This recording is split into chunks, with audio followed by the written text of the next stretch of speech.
¿Qué onda México? Bonne soirée à tous et bienvenue sur cette deuxième édition de ¿Qué onda México? L'expatriation nous perturbe en tant qu'individu et déménager son couple aussi simplement que l'on fait ses valises n'est pas facile. En effet, lorsqu'une expatriation échoue, les raisons souvent découlent des difficultés d'adaptation du conjoint dans ce nouvel environnement. Ophélie Terrien, coach spécialisée, nous explique pourquoi et comment réussir l'intégration du partenaire qui vous accompagne.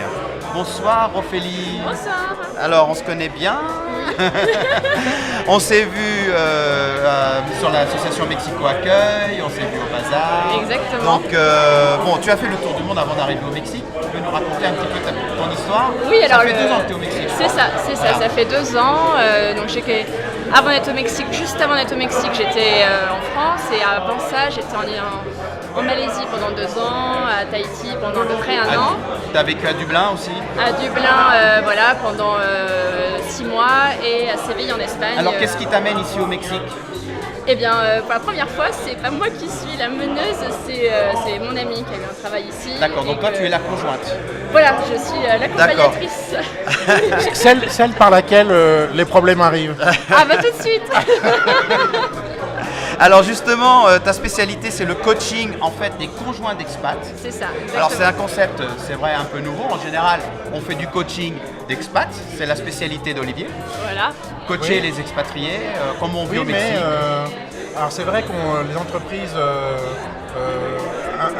investissent dans la formation, dans la préparation des expats, mais les études, Ophélie va nous en parler vu que c'est la spécialiste, mais les études démontrent que au niveau mondial, 30% des expats finissent en dépression et que sur ces 30%, alors au niveau mondial, toute nationalité confondue, Y compris ceux qui tout vont en pays- Afghanistan. tout pays confondu. Et sur ces 30%, 80% c'est l'épouse, enfin le conjoint, celui qui ne travaille pas ou Qui celle est à qui ne travaille pas, l'origine. qui tombe en dépression. D'accord, alors quelles sont les raisons? Quand on est en expatriation, quand on est conjoint d'un expat, on déprime ou on peut déprimer. Quelles sont les raisons? C'est qu'en fait, tout est chamboulé. Tous nos repères sont changés. Parfois on peut travailler, parfois on ne peut pas. On n'a plus la famille, on n'a plus les amis. Les codes culturels sont différents. Rien que d'aller au supermarché, c'est une chasse au trésor. Enfin, ça peut être très très perturbant d'avoir toutes les facettes qui ont changé. Et au bout d'un moment, ça peut effectivement faire boule de neige. Beaucoup de pression. Beaucoup de pression ou c'est surtout les changements qui font que ça peut vraiment venir déstabiliser l'équilibre qu'il y avait. Et donc du coup il faut que chacun retrouve son équilibre, donc la personne qui a été envoyée pour son travail. Bon, lui il est dans le cadre de son travail, il est ça. accompagné. Il a au moins un cadre, mais le conjoint qui n'est pas forcément du coup accompagné par l'entreprise pour retrouver un travail, il faut elle aussi qu'elle retrouve son cadre, qu'elle retrouve ses repères, qu'elle retrouve son équilibre, de manière à ce que le couple aussi retrouve son équilibre. Et on sait que quand ça va pas dans le perso, ça impacte le pro et vice versa. Donc, comme disait Olivier. Oui, puis en fait, l'expatrié en soi, lui, il est pris dans son quotidien professionnel. Donc il n'a pas trop le temps de se poser de questions métaphysiques sur le pourquoi du comment de sa nouvelle expérience. Par contre, le conjoint qui est 24 heures sur 24 à la maison, lui ou elle, puisqu'il y a de plus en plus d'hommes qui suivent l'épouse. Oui, puis il gère l'intendance. Et voilà, L'intendance et est eux, large. ils ont le temps de se poser toutes les questions métaphysiques sur le pourquoi du comment. Il faut régler tous les petits problèmes, le toilette qui est bouché, il faut appeler le plombier, qui vient d'arriver. On fait comment? Il est où le plombier? Comme tu disais Ophélie, c'est vrai qu'aller faire ses courses, il y a plein de nouveaux produits, des marques que tu connais pas et que tu n'as pas de repères, même des fruits, des légumes que tu n'as jamais vu, tu sais pas si c'est un fruit ou un légume d'ailleurs. Voilà, c'est plein de petits détails qui viennent perturber. Oui, et puis c'est aussi le côté très perturbant parce qu'en soi, souvent, l'entourage qui est resté en France se dit « Ah mais c'est super, t'as de la chance, tu travailles plus. » Oui, c'est exotique. Prends soin de T'es toi. au Mexique, donc t'es à Cancun, t'es sur la plage des Caraïbes, Voilà, tout va bien. exactement. Quoi. T'es parti en week-end, les Ouais. pieds dans le sable tout avec le Morito. Et en réalité, au quotidien, c'est pas forcément ce qu'on ressent. Donc, arrive aussi une image de se dire mais qu'est-ce qui se passe chez moi, pourquoi je suis pas normale, pourquoi est-ce que moi je le vis pas aussi bien que je devrais le vivre. Et tout ça vraiment ça fait boule de neige et ça peut engendrer ce mal-être. Mais alors, donc concrètement, Ophélie, toi qui es au contact de ces conjoints, quelles sont les problématiques? C'est quoi leurs problèmes? à ses conjoints. Sur quoi tu travailles concrètement? Alors, moi, je travaille vraiment d'une manière très personnalisée, donc tout dépend voilà, de chacun, mais les grands thèmes qui reviennent, c'est le travail, beaucoup, avoir un projet professionnel ou en tout cas un projet... Donc, ils veulent travailler. La majorité de tes clients ou clientes aimeraient en tout cas. Alors après, dans ce beau pays du Mexique, quand on arrive de France, il y a plusieurs choses qui coincent, on va dire, au niveau des vacances, au niveau des horaires, les salaires également. Donc les visas aussi parfois. Voilà, le pire, hein, c'est quand même les vacances. Oui, mais ça on est français, Mexique, donc dans tous les pays. Passer de 5 semaines de vacances à une semaine la première année, à une semaine, 6 jours, c'est dur. C'est un peu dur. Ouais, c'est un peu dur. C'est 47 heures par semaine au Mexique. Ouais. Enfin, pour l'employé de base, je dirais. Oui, mais c'est vrai que c'est un l'employé rythme, normal, lui, il bosse 70. c'est un rythme Il y a différent. des points spécifiques. Mais c'est beaucoup par rapport à ce projet, retrouver son équilibre, retrouver sa place aussi, parce que moi, j'ai aussi des personnes qui sont venues pour rejoindre un conjoint mexicain. Donc il y a aussi du coup retrouver sa place au sein de la belle famille, par rapport à sa famille à soi qu'on ne voit plus. En fait, donc voilà, chaque cas est différent, mais c'est vraiment, dans la globalité, c'est vraiment retrouver sa place. Et tes clients sont français ou c'est français ou françaises ou toute nationalité? Moi, je travaille qu'en français parce que même si je vais très bien en espagnol ou en anglais, je considère que je ne peux pas me permettre de comprendre qu'à moitié ou de laisser passer des notions si je travaille dans une autre langue. Donc, j'ai fait le choix de travailler avec exclusivement des francophones. Français. Donc des francophones. Oui, après voilà. D'accord. Ok. Et t'as plus, j'imagine, t'as un pourcentage plus de femmes que d'hommes? Pour le moment, que des femmes. Que des femmes. Alors effectivement, mais pour moi, il y a beaucoup de conjoints hommes maintenant.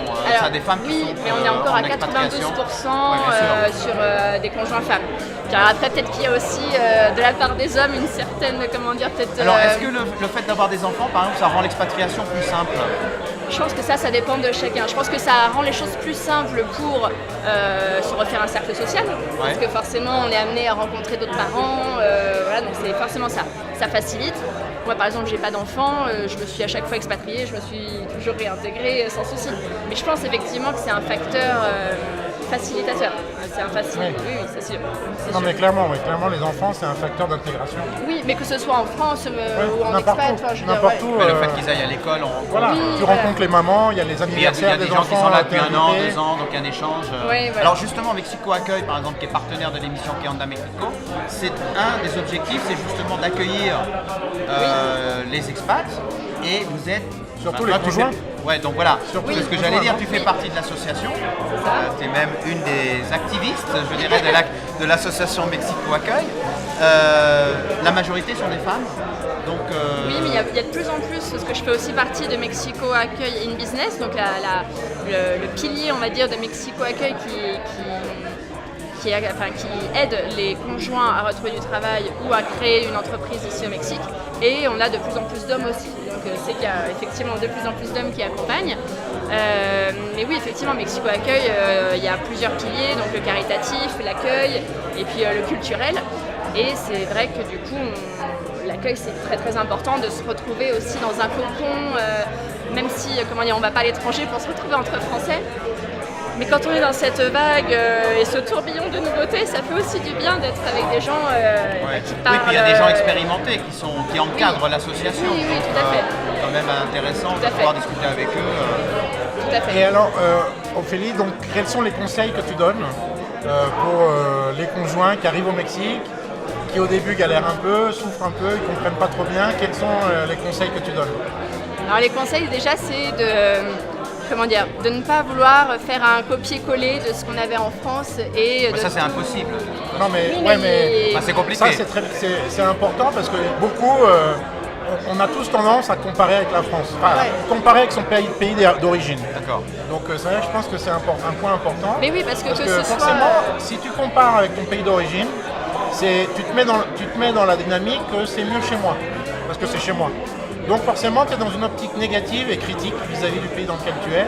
Et donc là, tu n'es pas dans le bon mood, on va dire. Voilà, exactement. Enfin, il y a aussi un aspect découverte. Enfin, les Français en général, ils aiment aussi ce côté découverte. Oui. Alors, dans le pays d'accueil, le pays oui, où mais ils quand on arrive à un moment ou est-ce que justement de systématiquement ras-le-bol, ils recherchent à retrouver Pas systématiquement, ça dépend. le vrai expat, c'est hein. par période en fait, c'est par phase, j'ai envie de Beaucoup dire. recherchent à retrouver ce qu'ils avaient. Ouais, parce que c'est pas comme en France. Moi, à chaque fois, je leur dis, si tu veux retrouver la France ici, reste en France. C'est Voilà. mieux. La France, c'est bien en France. Ici, c'est pas la France. Donc, forcément, c'est différent. Et beaucoup, on a tous tendance à comparer. Mais dès que tu compares, c'est mieux chez toi. C'est ça le problème. Alors, Donc, attends, parce que oui, c'est pardon. vrai, Une réponse. donc, tu veux la cuisiner, Ophélie? non, mais connaître un peu les conseils. C'est ok. Donc, le premier, tu nous as Voilà, dit. déjà, donc de ne pas copier-coller. Après, je pense que d'apprendre la langue, c'est un basique. C'est essentiel, ouais. Voilà, alors même si je comprends bien qu'après avoir fait plein de pays où il a fallu apprendre plein de langues, il y a des fois on en a marre, mais je pense que d'apprendre au moins les C'est bien bases d'une d'apprendre langue. plein de langues, non? Et l'espagnol, bon, c'est pas L'espagnol, en facile plus, que le bon, népalais, Et quoi. puis ça L'espagnol, permet. ça va, il y a quand même beaucoup de pays qui parlent espagnol, donc après tu Oui, peux oui, mais c'est vrai que partir des fois on peut en avoir marre d'avoir appris l'allemand, le portugais, l'italien, et hop là maintenant l'espagnol.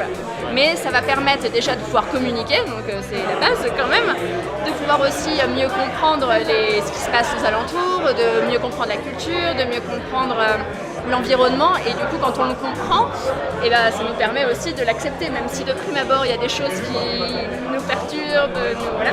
Quand on le comprend, ça va déjà mieux. Donc d'apprendre la langue, effectivement, c'est... Non, mais de toute façon, clairement, on ne peut pas connaître un pays, sa culture, si on ne domine pas la langue. Parce Il y a plein de gens que qui pratiquement sont- tout est dans la langue, dans le parler.